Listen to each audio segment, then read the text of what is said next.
دته به هېڅ ټینشن نه دته به پریشاني نه دا پریشاني مونږ ته د څه د وجې نه راځي د بد اخلاقو د وجې نه ګاونډي بد اخلاقی نو سړی په پریشانۍ کې پروت ښه د بد اخلاقی نو خاوند په پریشانۍ کې پروت بچی بد اخلاقی نو ټول کور په پریشانۍ کې پروت مور بد اخلاقی نو ټول انګیند او زامن په پریشانۍ کې پراته دی د دفتر مشر چې کوم افسر دی هغه خوی خرابي ټول دفتر ګډوډي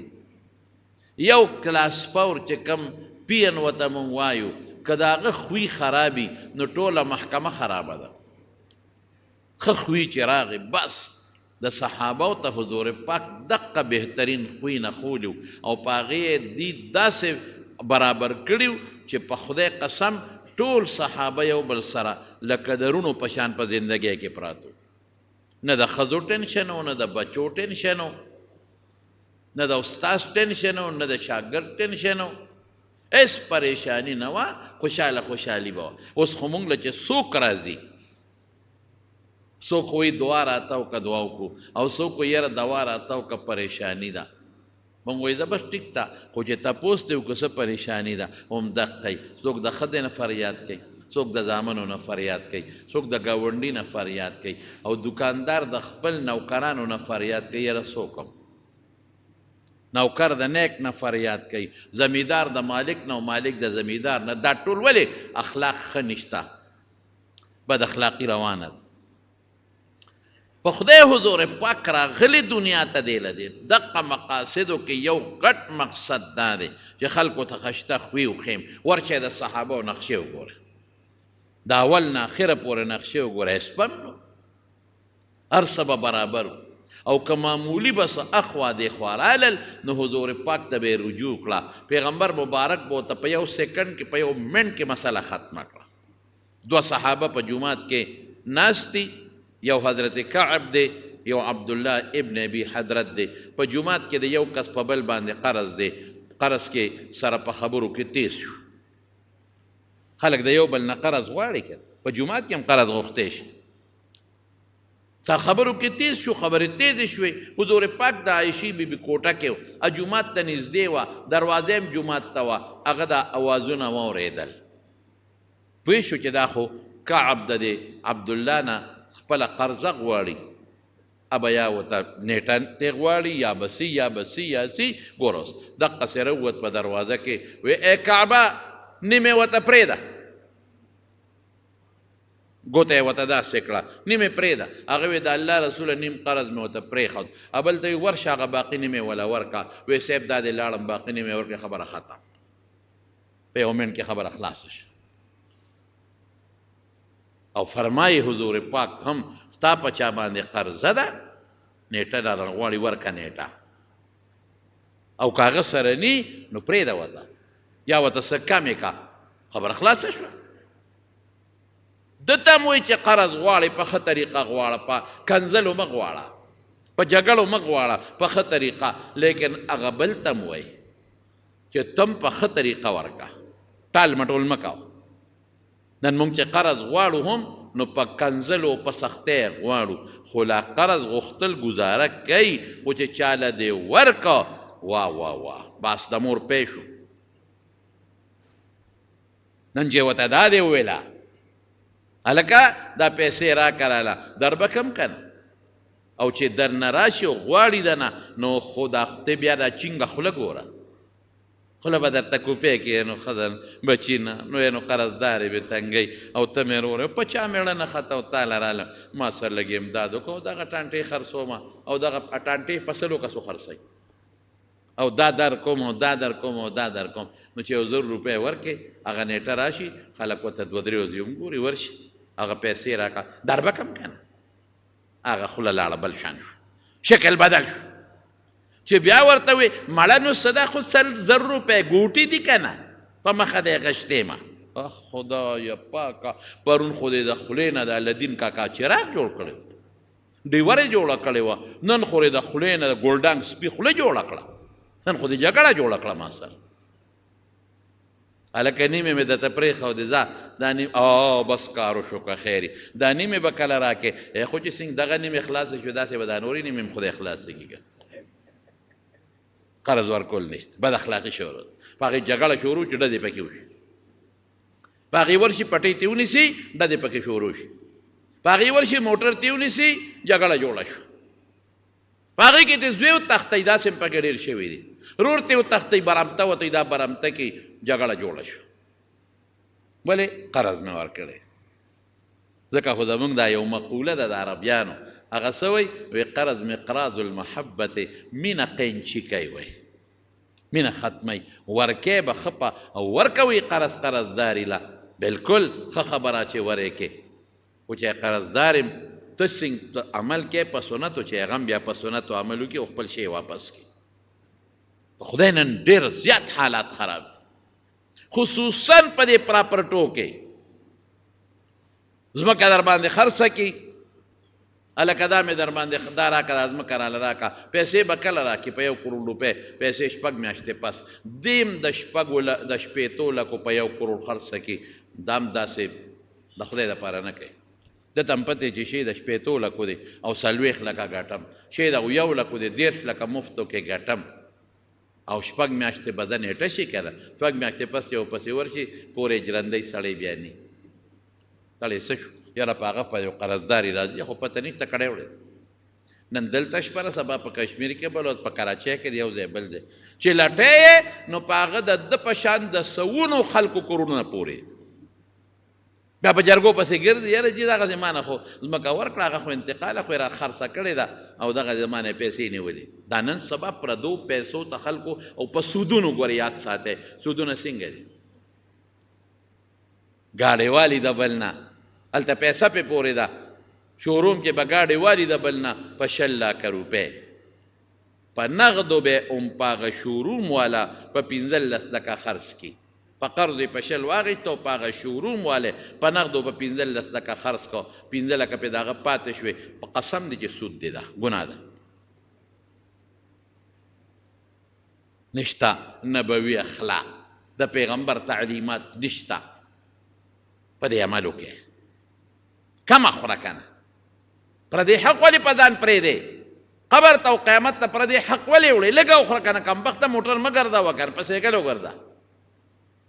موټر کې مه ګرځه که نه بنګله کې موسه په کچه کور کې اوسېږه که نه خلکو سره سیالي ولې تربور سره کوي نو هغه خو محنت کړی دی هغه زوی خو تعلیم کړی دی تجارت کړی او ته دغسې ناستی دی یو بل نه په دغه دوکو داکو باندې پیسې راغونډی ګناه ده په خدای قسم ګناه نو قرض به ورکې هم ورکا خو وګوره و دې سړي ته وګوره هر چا باندې نن سبا مه ورکوه او بیا رسول الله مبارک فرمایي چې ته قرض هغه سړي له مالک له ورکې په ښه طریقه ورکړه مه تنګوه هغه سره ظلم مه کوه هغه سره زیاتي مه کوه نیټه دې راله د نیټې نه مخکې به خپل شی تیار کړه جنګ به ختم شي اسبني رسول الله صلی الله علیه وسلم د حضرت جابر نه اوښ واغېسته اوښ واوره په قرض یې ترې واغېسته هلکه راوله اوښه چې کله زه مدینې ته لاړ شم اوښ راوله حضرت جابر وی هغه اوښ مې نه خوښه په لاره ته د تلو وینو په یو سفر کې روانو وی ما به وهه اوښ د تلو نو وی شاته نه رسول الله مبارک را روان دی ما ته وی جابره ولې مې د الله رسوله دا اوښ مې ستړی شوی دی او که څه بلا پې شوې ده د تلو نه دی وی واګې ټینګې کړه مې واګې ټینګې کړه وی شاته نه حضور پاک په چوکه باندې داسې لږ غوندې ووه وی چې وی و داسې طاقت پکې پیدا شو چې د ټولو څارونه مخکې روان شو وی بیا د پیغمبر علیه السلام د اوښې نه مخکې کېده ما به بیا راښکته د حضور پاک د اوښې نه مخکې نه شي وی ما ته وی جابره اوښ خرڅې مې بې پیسو ستا دې وی نه خرڅې ما وی یو پسو په دې وی د ما شو اوښ یې واغېست وی چې کله لاړم جومات ته حضور پاک ناستو ورننوتمه اوښ مې بوته چې اوښ به ورکړم او پیسې به راله حضور پاک راکړي وی ما ته وی د اول خو 2 رکعته منځ وکړه که جومات کې 2 رکعته تحیت المسجد یا تحیت السفر 2 رکعته مې وکړل وی ما ته وی اوښ مې چې پسو خرڅ کړی هغه شی راله راکړه وی چې راکړه راله او زه روان شوم قیمت مې واغېسته د هر شي شکل کې خو قیمت مې واغېسته وی چاته وی چې جابر ته آواز کا وایي ما وی چې اوښ راته جوړ واپس کوي او زما ډېر بدي شو هغه اوښه ډېر مې بدي شو ما وی حضور پاک خو ځان نه دا دی خو چې د یو مسکین مسافر له به یې ورکوي که نه اوښ راته جوړ واپس کوي وی ما ته رسول الله مبارک وی جابره دا اوښ دې واپس واله پیسې هم سته او اوښ هم سته دې ته قرضدار یې پیسې هم سته اوښ هم سته د مارونو ښه خوی به استعماله ورکولو کې هم ښه خوی او بیا قرض اخیستو که چې ما قرض ورکې هم په ښه طریقه باندې قرض ورکول یوازې قرض خو نه دی دقسې دوکان دې په کرایه ورکړی دی نو چې کرۍ وصولې نو په طریقه باندې وصول کا او چې هغه ورکوي نو هم په خپل ټیم او په خپله نیټه دې ورکړي دقسې د بچو سره خوی مینه محبت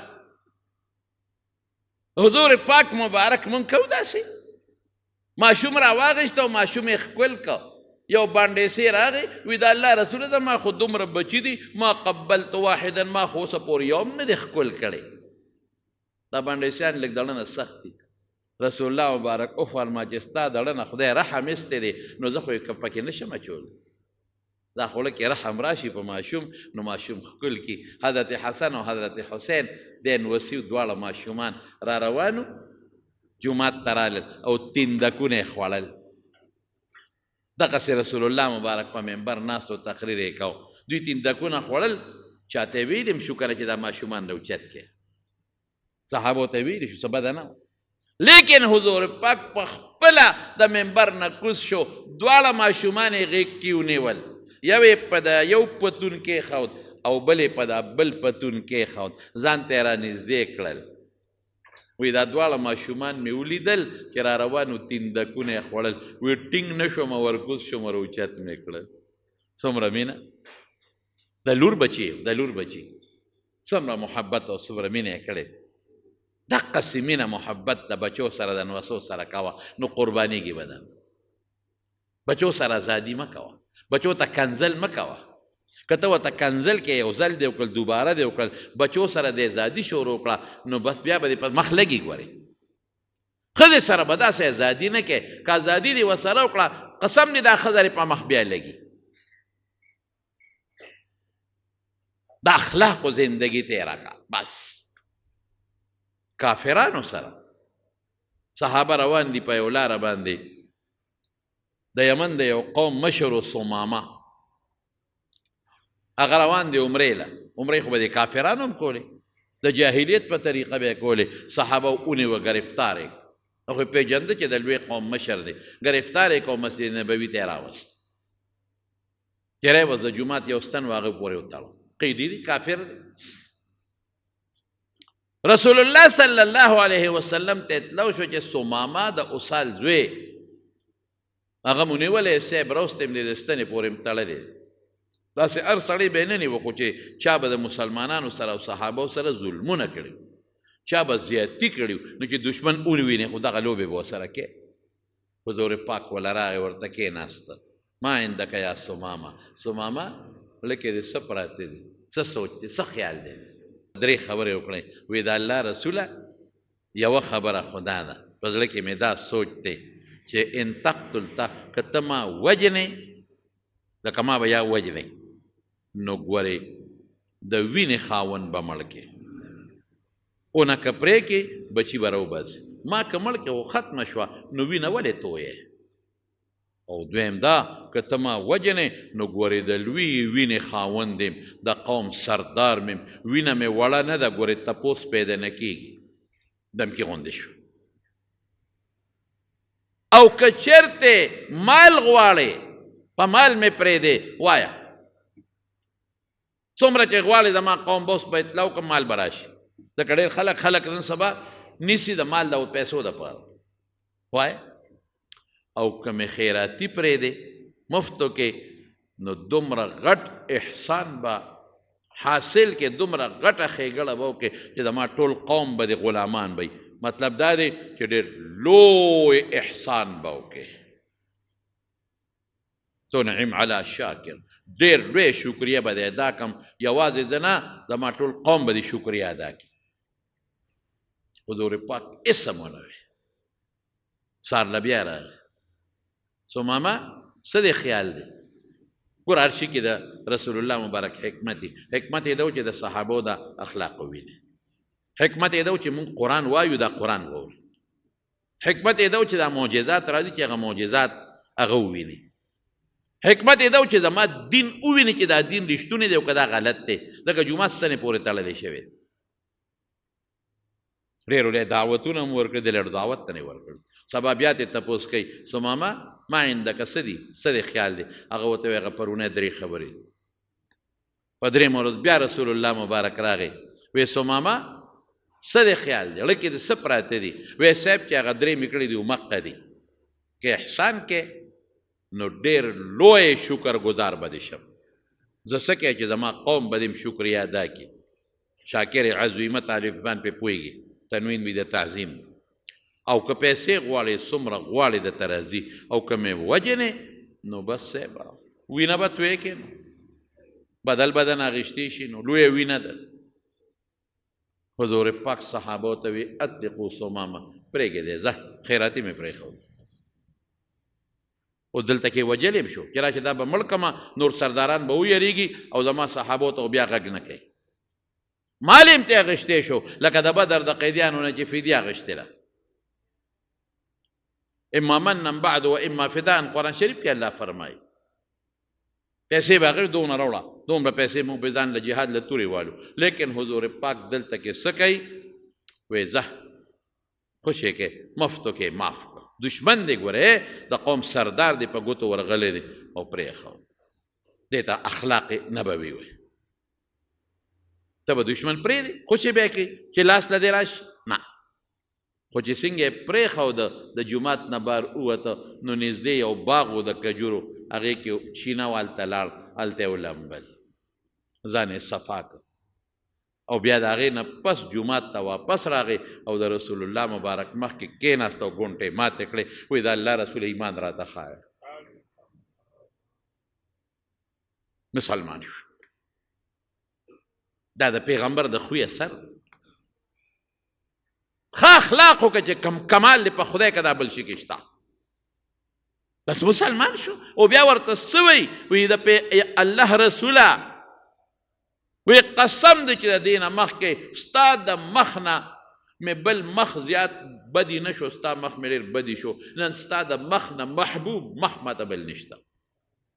ستا د کلي نه مبغوث کلي ماته بل نو ډېر مې بدي شو په ټولو دنیا کې نه ستا کلي ماته ډېر محبوب دی ستا د دین نه مبغوث ډېر مې بدي شو ستا دین په ټولو دینونو کې نن ستا د دین نه محبوب ترین دین ماته بل نشته ډېر مې خوښ دی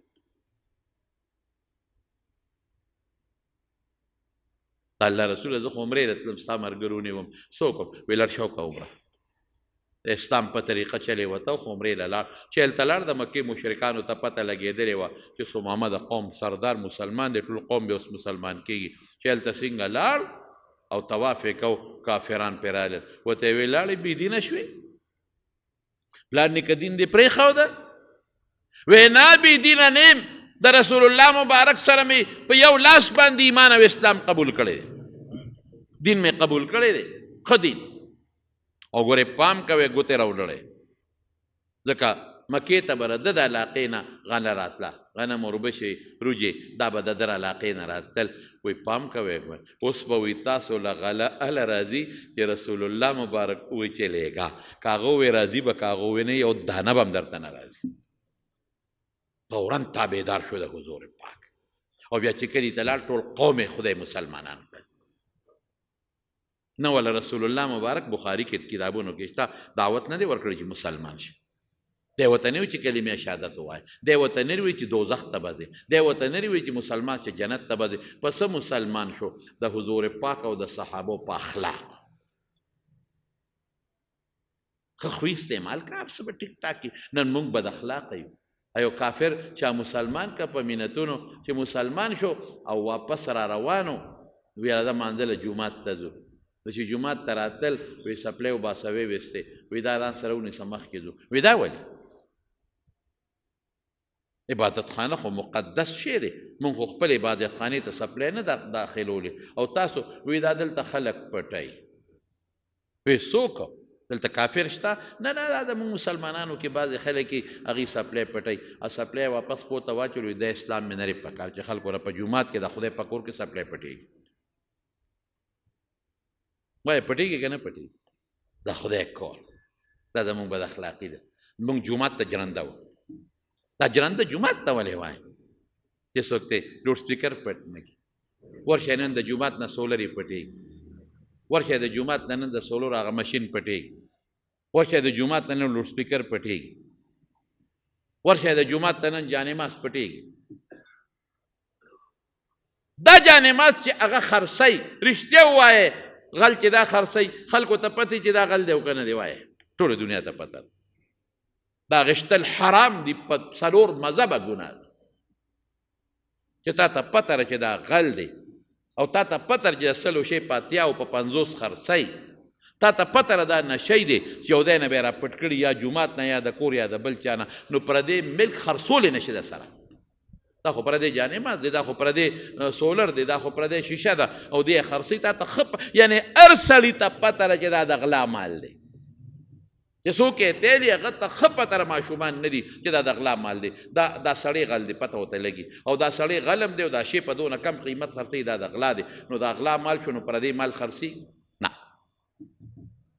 خرڅوونکی هم ګناهګار دی غشتونکی هم ګناهګار او په هغه جانماز دا خلک مونځ هم کوي بله د 500 جانماز راته په 50 روپۍ میلو شو او ښځې ته مو یوه کوه پې مونځ د پاسه کوه پې مونځ کشتی ده چې دوزخ ته پې لاړ شي کوه پې مونځ دا زمونږ حال دی جومات نه غلا کو د خدای نه غلا کو جومات خو د خدای کور دی مساجد بیوت الله سوچ نشته د خدای نه غلا کو خدای ته نه نیست خو الله خو صبر کوي دنیا ده د عمل ځای دی قبر را روان دی ځانکدن را روان دی اخرت را روان دی هلته و بیا الله پوهېږي جهنم جومات ته والی های های خدایه دا مسلمانان دي جی مسلمان غلا کوي جی کوم ځای نه کوي خدای کور نه کوي هلته جمعې مانځل راشي سپلی ته بل پټ کړي هلته جمعې مونځ کوي موټر سایکل دی بل پټ کړي هلته مدرسه کې طالب دی د پیغمبر حدیثو ته ناست دی د الله قرآن ته ناست دی چې راشي موټر سایکل نشته څه شو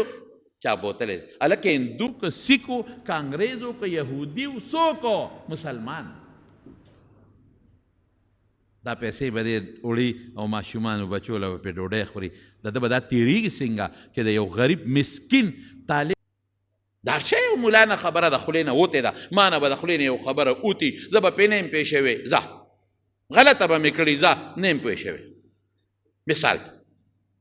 غلطه به مې د خولې نه وتي یا به مې په قص ویلي خو بس ما ته به هغه مسله ټیک معلومېده وي به غلطه ځه نو راشه ما سره په ما په لوډ سپیکر وته ولې خېږي پیاله چای به مسکم ډوډۍ ما ته ووایه چې دا خبره دې غلطه کړې ده واقعي که غلطه وه که زه مسلمان یم زه ویم چې بیا به نه کوم زه به په لوډ سپیکر ووایم چې ما نه ګورې بله جمعه یو خبره د خولې نه وتېره ما ته خو ټیک ښکارېده خو یو مولوي صاحب ما ته ووایي چې دا غلطه وه بس دا په دې عمل مه کوئ نو څه خبره داسې ټیپر مولی خو نه دی چې ته د ما نه وړې دا خو دین دی زه بل ته ښیم ما ته تو ښایه ظالمه که نه بل خطا کېږي زه ټیک کوم او زه خطا شم راشه ما ټیک که که نه ما ته ووایه که نه ما له کور ته راشه پیاله چای هم در باندې کوم شکریه به دې مدا کوم دا یوازې ځان نه ده ټول دا لګیا دي یا یو ملا پسې بلبل ملا پسې یو ته کافر مشرک بلبل ته کافر مشرک ټوله دنیا په هغه مخته کړې هغه مولا ومنم او که دا مولا ومنم بد اخلاقي وورې حضور پاک د خندق د غزا نه فارغ شو دا ټکې وورې جبریل علیه السلام راغی وی د الله رسوله تا خو د جنگ سامان کوس کو ما خو نه دی کوس کړی ولې وی څه وی اخرج الیهم بنو قریظه یهودیانو په دغه خندق کې ډېر لوی ظلم کړی وی دوی پسې ځه بس صحابو ته رسول الله مبارک وفرمایل وی ځې شابه بنو قریظه ته یهودیان دي د مدینې ورې نه بار د دوی علاقه وه وی د ماښام مونځ به بنو قریظه ته رسوی دا ټکې واورئ د ماښام مونځ به کوم ځای ته رسوی بنو قریظه ته بل هلته به مونځ کوی. اوس چې په لاره روان و په لاره پې ماښام راغی. بعضې صحابه وایي چې مونږ خو دلته مونځ نه کوو ځکه رسول الله مبارک فرمایلي و چې د ماښام مونځ به هلته رسوی نو قضا دې شي خو هلته به رسو. نو مونځ ته قضا شو خو بنو قریظه ته هلته ورسو. د پیغمبر علیه السلام په هغه ظاهري خبره عمل وکړه چې هلته ورسوی. بس هلته رسو قضا دې شي خو هلته رسو. پیغمبر ویلي دي. پیغمبر ته الله دا حکم کوي. دا مونځ 2 رکعاته او 4 شو، دا 4 شو، دا 2 شو. مونځ کې خبرې دي بدبندې شوې. دا ټول حکمونه پیغمبر بیانوي خلکو ته. هغه نور ووایي چې نه نه نه مونځ کوو مونځ قضا کېږي. د پیغمبر مقصد دا نه و چې هلته مونځ وکړې، د هغه مقصد دا و چې زر دی. هلکه چې زه تا ته ووایم چې شابه 4 سدې ته ځه خو مازدیګر مونځ به هلته رسې او مازدیګر مونځ نه قضا کېږي نو ته به څه کوې ورسره؟ ته به یې په لاره وکړې او مطلب دا دی زما د خبرې چې زر ده. هغوی وی د پیغمبر مقصد دا و چې بل کار مه کوې زر دی، دا نه چې مونځ قضا کوې. هغوی په لاره مونځ وکړو بیا لاړل. چې رسول الله مبارک راغی وی صاحب نیمو خلکو هغه چلو که نیم دا چلو که تا وی مونځ هلته ورسوې، نیمو قضا که خو هلته ورسو او نیمو وی چې د پیغمبر مبارک دا مطلب نه دی چې مونځ قضا کوې، هغه مطلب تلواره وه نو بس په تلواره رالو مونځ ولې قضا کړو. حضور پاک د دواړو ته وی ټیک کارم کړی سم نشته. مونږ طالبانو ته یو د حدیث په ظاهر عمل وکړه یو یې په باطن عمل وکړه. لکل آیت منها ظهر و بطن. بس خبره خلاص. دین خو الله ډېر فراخه مونږ له راکړی. دین کې ډېر وسعت دی. یو باید لګیا لوډ سپیکر باندې لګیا دي دغه مولا داسې و دا مولا داسې و دا مولا داسې و دا مولا داسې او بعضې بیا ناستي د دین دشمنان دې ته ناستي بیا د دین دشمنان بعضې پټکي هم تړي یو پکې پټکې تړلې غټ شیخ الاسلام دی نامه عمره ګیره ده اوره پټکې هم تړلې دی غټ شیخ الاسلام دی نامه عمره ګیره هم ده او شکل ته چې ته ګورې نو 15 او یا زره کافران به پرې روزانه مسلمانان کېږي. هغه صرف دې ته ناست دی چې یو ملا بل پسې ویلې ده هغه خبره نشر کوي. وګوره که نه دا ملا کې دا چل دقه مولیانو پسې نښتی چې دا یو ملا بل پسې وي بل پسې وي بل پسې وي دې ته ناست دی چې خلکو ته دا خبرې ور ورسوي او خلکو ته وښیي. وګورئ مولیانو ته که نه دا مولا داسې ده هغه بلو پسې لګیا دی. ګوره که نه دې مولا ته کنځل کوي. ګوره که نه دې مولا کې دا عیب دی بل ورپسې لګیا دي. هغه مولیان خلکو ته بدنامولو کوشش کوي او مایکونه ورته لګېدلي. دجالي فتنې دي دجالي فتنې. اخلاقیات چا کې نشته. ما ته یو سړي کنځل وکړل نو ته به هغه په لوډ سپیکر وایې چې پلانکي ته چا کنځل وکړل. هغه پوه کوې مه کوه دا کنځل کور ته ورته لاړ شه. نو تل نیټ ته خېجې نو وایې پلانکي ورته کنځل وکړله وایه دا کنځل یې وایي دا دي. هاي هاي کنځل خوری ظالمه. دا اخلاقیات په مونږ کې نشته. مخه پکېږي شو یو خبره درته کوم مایوسي به نه کوو مایوسي به نه کوو. شکر الحمدلله پرون مې نن هم درته ویم د خدای فضل دی ډېر خلک داسې دي چې هغوی د رسول الله مبارک که 100% نه په 50 او په 50% اخلاقیاتو برابر دی الحمدلله. که دلته خلک لګیا دي مولیانو پسې کنځلې کوي ورشه د دنیا خلک دي چې هغوی د خپلو بچو نه عالمان جوړ کړي. دومره عالمان پخوانو په کلو کې لکه اوس چې څونه پیدا دي دومره قاریان نو لکه دا اوس چې دي دومره حافظان نو لکه دا اوس چې دي. د یو قاري صاحب شاګرد نه مې تپوس وکړو مخکنۍ خبره ده هلکه مې ختم دی په تراوو کې وکوي او مې د سره فاتحو وی مونږ خو په 6 کسه ختم وکړو په 6 کسه په تراوو کې ختم یو وی کسان ګڼو نمبر هم نه راته نو الحمدلله. په دې کلي کې دا ظفرخان ناست دی دا حاجي صاحب ناست دی مخامخ راته زمونږ په تورنګزو کې 2 حافظان حبیب الرحمن حافظ صاحب او د قاسم خیل حافظ صاحب اسرائیل حافظ صاحب دا 2 حافظان ماته او دا به مکسر بارو نو دلته یو بل د جورې حافظ صاحب هغه به ختم کو حافظان نو راشه نن زه په خپل کلي کې حافظان نشم شمېرلی. نو که دې خوا دین دشمني شروع ده اخوا دین په ترقۍ روان دی انشاءالله العزیز. او دا خلک چې دا نن مولیان سپکوي او دا خبرې نیټونو له ورکوي او خلک په مولیانو بې اعتماده کوي او دا یو بل پسې لګیا دي دا یو ګنده هوا ده، دا راله تیره بشي انشاءالله العزیز. غلبه د باطل نی، غلبه د چا وي وایه د حقي. خو مونږ خو به وایو که نه چې اخلاق ښه کې. او دا بیان چې زه کوم یوازې تاسو ته نه کوم، ځان ته هم کوم. زه د الله نه هم دا سوال کوم چې الله مال هم ښه خوی راکړي، هغه خوی چې د رسول الله مبارک خوی. ابو سفیان هغه کافر و صاحب چې د مکې سردار دا ورست د مکې سردار دی د کافرانو. په جنگ احد کې، غزوه احد کې ورته وایي او یا صحابه چې شهیدان شو، او د رسول الله مبارک تر د حضرت حمزه وجود چور چور شو، پوز او غوږونه اوس د الغابي لیکلي دا ته کټ شو. د دغه جنگ د کافرانو سردار څوک دی؟ ابو سفیان. او بیا وروسته په خندق کې، غزوه خندق کې چې 10,000 کسان رالل او په مدینه حمله وکړه، او نیت یې دا و چې مسلمانان سره د رسول الله مبارک به ختمو. د کافرانو سردار څوک دی؟ دغه ابو سفیان، مکمل سردار. او بیا چې رسول الله مبارک مکې ته ته او په حدیبیه کې منع کو چې نه به راځې او صلح وشوه، دا چا منع که؟ سردار څوک و؟ ابو سفیان. صحابه به ورته خوټ کېدل چې خدای دې به مونږ له کوم دی په ګوتو راځي. دی خو مونږ پسې مدینې ته مونږ خو د نه هجرت وکړه، کور هم درته پرېښو، وطن هم درته پرېښو، څاروي هم درته پرېښودل، ځمکې هم درته پرېښودل، ډک کورونه هم درته پرېښودل او مدینې ته رالو. نو د خدای بنده بیا هم دنه نه خلاصېږي. خو چې کله د فتح د مکې ورځ شوه،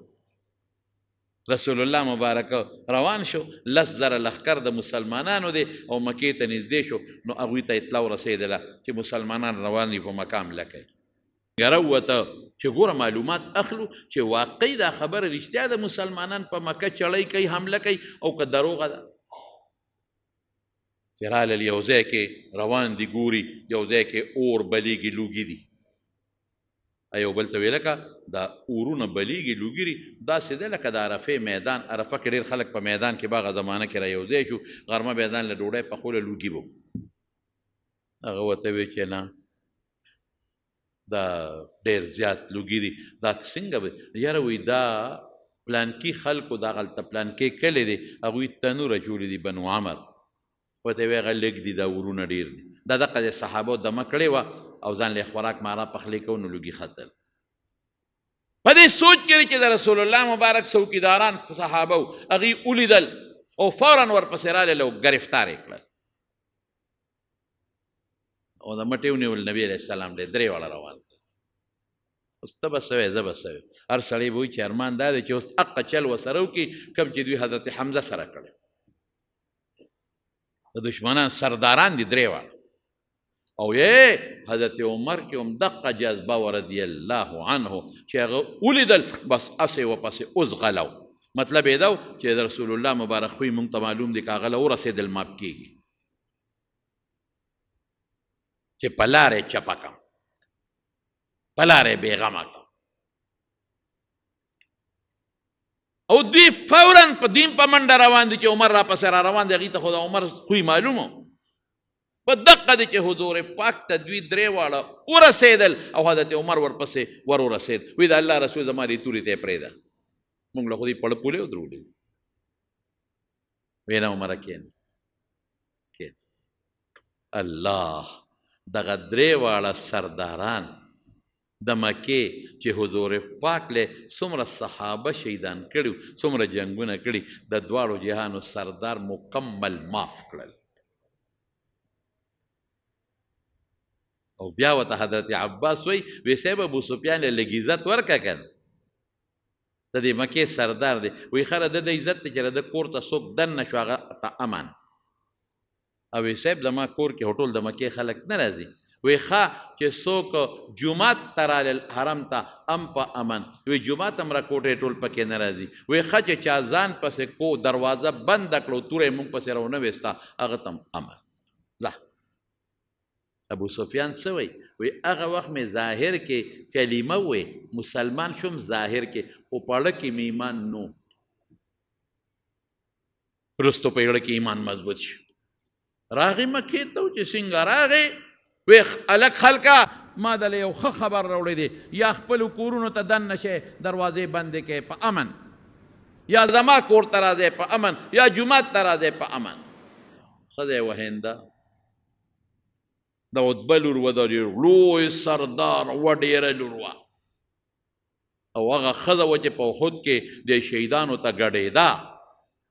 هغه ښځه وه چې د حضرت حمزه په زړه باندې او په اینه چکونه لګولي راله او د ابو سفیان یې د ګیرې نه ونیو ویې ته څه ګډې وړې وې او قوم ته یې وې راوځې تورې راوالی په مونږ به خلک راځي په مونږ به مسلمانان حملې کوي شابه تورې نیزې راوالی جنګي سامان راوالی او ابو سفیان ته یې وې کمزورې خبرې مه کوه خلک مه یېروه ګیرې نه یې کلک ابو سفیان د خپل خاوند ونیو ارسلي لحیتي اخوکه ګیره پرېږده نیکبختې کور ته ننوځه دومره لښکر دی چې ستا قوم یې مقابله نشي کولی د هغې د دواړو جهانو مبارک سردار په مکه مکرمه او سیبه صحابه رالل او لګیا دي خپل طوافونه کوي خلک په امن صرف یو څو کسانو چې هغه مباح الدم او هغوی ډېرې مضبوطې غلطۍ کړې وې نو رسول الله مبارک د هغې متعلق ویلي و چې دا به نه پرېږدو سا یو څو کسان دا به مړو باقي به ټول معاف دی کافر هم معاف و مسلمان خو معاف دی کافر هم معاف کمزوري مسلمان چې هلته او کافران ټول معاف زما ترم چې چا وجلی دی هغه هم پکې معاف زما د تر سینه چا پرې کړې دی هم پکې معاف زما د تر په زړه او په اینه چې چا چکونه لګولي دي هم ورکې معاف اثر یې څه شو صحابه وی مونږ وی چې نن به زمونږ عزت لوټ کېږي هغې خو مطلب دا چې دشمن په دشمن ورشي نو نن سبا خو دا ښځې بیا به هر څه ورسره کوي نن به زمونږ عزتونه لوټ شي نن به زمونږ په کور کې دننه زمونږ خویندو سره زمونږ لوڼو سره زمونږ میندو سره زمونږ ښځو سره بدعملی کېږي ولې دشمن دی دشمن خو هر څه کوي نن به زمونږ مالونه لوټ شي دا مسلمانان به مونږ نه خپلې بدلې دي هغې خو پې دا ګمان نه کو کنه وی سم نه شو اړو څوک رانلل وی مونږ ماشومانو ته وی چې تاسو ورشئ چې دا خبره غلطه ده او که دا رښتونې ده ځکه په مونږ خو څوک رانلل وی چې ماشومان لاړل واپس رالل وی چې مسلمانان خو راغلي د بیت الله نه تاویږي او طوافونه کوي نه یې د چا پیالی ماته کړه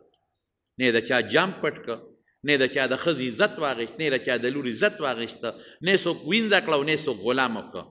او نه چا نه څپېړه ویسته لګیا دي بس معاف یې کړل ټول حضور پاک اعلان ځای ټول معاف یې بیت الله نه دننه بوتان را مات کړل بار چې کوم بوتان وغې ختم کړل جاء الحق وزهق الباطل حق راغی باطل ختم او حضرت بلال ته وایي خېجه د بیت الله سر ته او بانګ ووایه نن د الله د توحید د وحدانیت آواز اوچت کا اقه هنده اقه ښځه سره د نورو ښځو راغونډې شوې وایي مونږ ایمان راوړو خو ځان یې پټ کړی دی په برقه کې هغې وایي چې زما ایمان نه قبلېږي ما هغه جرم کړی دی چې هغه جرم په تاریخ کې اړو چا کړی نه دی د پیغمبر تره له مې سینه شلولې پوزه او سترګه مې ته پرې کړې ده پوزه مې ته پرې کړې سترګې مې ته ایستې دي غوږونه مې ته پرې کړي دي زړه باندې مې ولې چکونه لګولي دي هغه نه مې قیمې جوړې کړي دي زما ایمان به کوم ځای قبول شي ځان یې په برقه کې پټ کړی دی چې دا نورې ښځې به معاف شي زه به هم پکې میانځ کې معاف شم او که دې وپېژندم پې حضور پاک خو مې پېژنې د کلي سړی مې دی چې رالل ښځې راغونډې شوې حضور پاک ته چې هغې ښځې راغونډې دي او هغې ایمان وروړي بیعت کوي وله ورغې چې ورغې و یو څو خبرې واورې یو خو ښځې او ما لاس نه راکوي ښځو سره لاس جنګول ګناه ده د خولې بیعت به او دویم یو ښځه مشره کې ډېرې به خبرې نه کوي د هغې یوې ښځې سره چې ما خبرې وکړې ټولو سره به هغه هنده مشره وه د ابو سفیان د دې سردار ښځې ده د عتبه وډېره لور ده د شیبر ویره ده د لوی خاندان ښځه ده خو ځان یې پټ کړی حضور پاک ته وایي دا زموږ مشره ده دا به سره خبرې وکړي نبی علیه السلام ورته ایمان راوړی و یو څو شرطونه دي وایه یو شرط دا چې شرک به نه کوې شرک ډېر قبیحه ګناه ده بوتانو ته سجدې عبادت به نه کوې هنده ورته وایي دا شرط قبول دی وایي مونږ تر اوسه پورې دي بوتانو ته چغې ووالې مونږ له څه راکړل بس دا منظور. بیا ورته څه وایي؟ وایي زناکارۍ به نه کوې. او ورته څه وایي؟ خو سرداره ده، د سردار لور ده، سردار باندې واده ده. او ورته وایي دا شرطونه مه لګوه، وایي دا ستا شریف قوم دی، دا زنا والا نه دی، دا ستا قوم دی زناکارۍ والا دی، دا شرط مه لګوه موږ زناکارۍ نه کوو. رسول الله مبارک حیران چې دا ښځه له څنګه ښځه ده، دا خو ایمان هم راوړي او رټ جواب هم کوي. بیا ورته څه وایي؟ بچي به نه وجنې. ښځه و بچي وجل کړ. او ورته څه وایي؟ وایي موږ یې نه وجنو، موږ واړه لوی کړل، تا له په جنګونو کې مړه کړل. خدای دا له څنګه ښځه ده؟ بیا ورته وایي غلا به نه کوې، ځکه ښځې اکثر د دې خاوند نه شی پټوي او پټې خرڅوي. دا شی په ښځو کې شته، پټ غوندې د خاوند نه به شی په پټه. دا د بخیل خاوند نه کوي، چې کم خاوند بخیل نه ورکوي نو هغه نه غلا نه کوي، خو چې کم بخیلي نو د هغه نه پټ غوندې غلا کوي ښځه. دا د ښځو عادت دی، دې باندې به ښځې نه وهې، ځان به پې شپېلې کوې. او که نه که په دې وال کوې خو بس هر کور کې به جنګ جګړی. دا شته دا شی، دا ښځې دا خاوند نه کله ګوړه پټه خرڅوي، کله دانې جوار پټ خرڅوي، کله غنم پټ خرڅوي، کله نغدې پیسې به درنه والي. ای سړیه وختي ټماټر راغلي وو، ما د 300 روپو اخیستې ګران شوي دي، منځ کې به یې 50 اخیستې، تا نه به غوټه کې نو ولې موږ خو ماشومان نه یو، هر سړی پوهېږي، خو بس بعضې څیز کې به ځان شپېلې کوې، یعنې جګړه جوړېږي نه. مینه داسې ده که نه ده؟ که ځان نه شپېلې کوې خو جنګ جوړېږي، بیا به څه کوې؟ او دا خو هغه زمانه نه ده، پخوا به خلکو ښځه پلار کره وشړه، اوس خو تا شړي. پخوا به دې ښځه لا پلار کره وځه، اوس کا خوا دې خوا کې ځه وځه، هلته زامن ورسره دي، زامن قسم دې ګوره ډېر پلارانه نن د ښځو له لاسه غریبانه جوماتونو کې ناست دي، چې د شپې له لاړ شي ګنې بس په جومات کې پروت دی. خلک وایي دا نیک شوی دی، نیک نه، ښځې را په مخه کړي. اوس هغې خو ځان پټ کړی دی، حضور پاک ورته فرمایي غلا به نه کوې. هندې نه بس دې وخت کې ځان پرې پټ کړی دی، خبره ترې ووته. وایي د الله رسوله وایي زما خاوند دی ابو سفیان، وایي که د هغه نه څه شی پټومه بخیل دی وایي، او د هغه په بچو یې لګومه نو دا هم غلا ده. خو چې دی وایي زما خاوند ابو سفیان، نو حضور پاک ورته وایي انت هند بنت عتبه، وایي ته هندی څه د عتبه لور، ځکه ابو سفیان چې تا خاوند یاد کړه په هغه خو د هنده واده ده، د عتبه لور ده. بس پره پیدو شوه، وایي صاحب هندی یم، ما ځان پټ کړی، ما هغه جرم کړی دی چې په تاریخ کې د اسمان لاندې او د ځمکې د پاسه چا نه دی کړی، چا تر سره ما ډېر زیاتې کړی. نو مې زما ایمان یقین نه دی که قبول شي، نو ما ځان برقه کې پټ کړی چې زه دا ټولې به ماف شي، زه به هم په ډله کې ماف شم. وایي زما دا شرطونه چې مې درته ووایي دا منې، وایي یو زه ټول معاف یې. هغه هند هم معاف شو، هر څه معاف شو. نن به صیبه د یو سړي یو چا نه څپېړی استي، دی به ورشي کور ته، یاره دغسې ستا بچي نه زما زوی څپېړی استېره او ما معاف کړه. نه معافي چېرته کوم؟ نن به معمولي جګړه شوي او ته به کوڅې له ورشې ما معاف کړه، دا سوال نه پیدا کېږي. معافي پکې چا راوستله؟ نن سبا چې چاله کور ته ورشي هغه اسمان ته سر ورسېږي، شکر وباسه چې در له دې څوک راغلی، شکر وباسه. نه بدل بالم، بدل هلې یو په دې دوه ولي بیا به څه کوې؟ بدل هلې هغه در باندې مخکې شو، دا پیټار یې دله وویش بیا به څه کوې؟ بیا به ته دې مینتونه به کوې، هغه به دې نه معاف کوي. صل من قطعک واعف عمن ظلمک، حضور پاک فرمایي یو چې څوک په رشته کې د صلې رحمۍ پرېږدي ته مه پرېږده، او دویم دا چې څوک درته وایي ما معاف که، معاف کوه. کور ته دله راغی ما معاف که، ځه د الله په نوم مې معاف کړې. نه دې څه وایي؟ دې وایي نه که مې معاف کړه خو بیا زه کمزوری شوم که نه، بیا خو به خلک وایي چې وګوره ویم واو معاف یم که. نه رسول الله مبارک په دریو څیزونو قسم خوري، ترمذي کې حدیث دی. په څو باندې؟ په دریو. د پیغمبر مبارک اسم خبره به مونږ منو، رښتونی دی. په دریو یو پکې دا دی، وایي که چا د الله دپاره څوک معاف کړل دې به بېعزته کېږي نه، دله به خدای عزت ورکوي. نن سبا که چا له دروازې له لاړې جرګم وله بوځې ما معاف که، نه دې معاف کوي، نور هم اوچت شي، شکر وباسه. څوک هم چې دله راغی او داسې معمولي خوا دې خوی او د معافي وغوښته معاف کوئ د الله دپاره معاف کوئ چې موږ به ښه خوی استعمالو ملا زه ځان ته لاول وایم زه به هم ښه خوی استعمالوم علما به هم ښه خوی استعمالوي حافظان به هم ښه خوی استعمالوي ښځه به هم ښه تاسو هم ټول او په ښه خوی تاسو موږ ښه پوهېږو دا نه چې پرې نه پوهېږو دا به استعمالو کوشش به کوو چې مونږه ښکلې د اتفاق ژوند تېر کړو د اجتماع ژوند تېر کړو خشته ژوند تېر کړو د سوکالۍ ژوند تېر کړو او دا ښکلې وطن پاکستان اوهو دا چې تاسو بار ته لاړ شئ د دې وطن په قدر به پوه شئ تاسو ته د خپل وطن قدر نه دی معلوم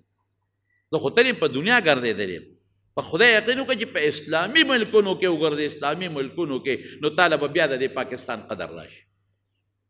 او بیا دویمه راته ووایم په پاکستان کې د خپلې صوبې قدر به درشي ورشئ تاسو سند ته لاړ شئ او په هغه میرو کې وګورئ څوک لمونځ نه کوي جوماتونو کې دوه دوه لښتې درب ولاړو شکر دی عالمان شته حافظان شته قاریان شته موږ له خدای ډېر ښه شتملک را کړی دی ښکلې صوبه خدای را کړې ده ګوټ په ګوټ جومات راته جوړ دی الحمدلله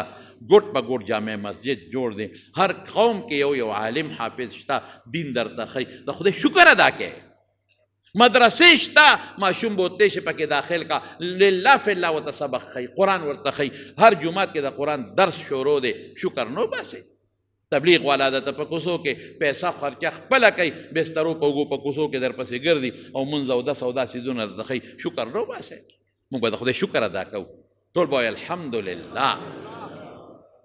ډېر ښکلی ملک خدای راکړه ښکلې صوبه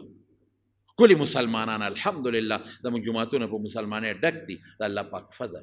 هر جومات کې جمع د امام دی د الله پاک فضل نو موږ له پکار دی چې موږ د ښو اخلاقو مظاهره وکړو یو بل سره اتفاق ژوند تېر کړو دا د ګاونډي سره او د رشته دار سره دا جګړې او د اختلافات موږ شاته وغورځوو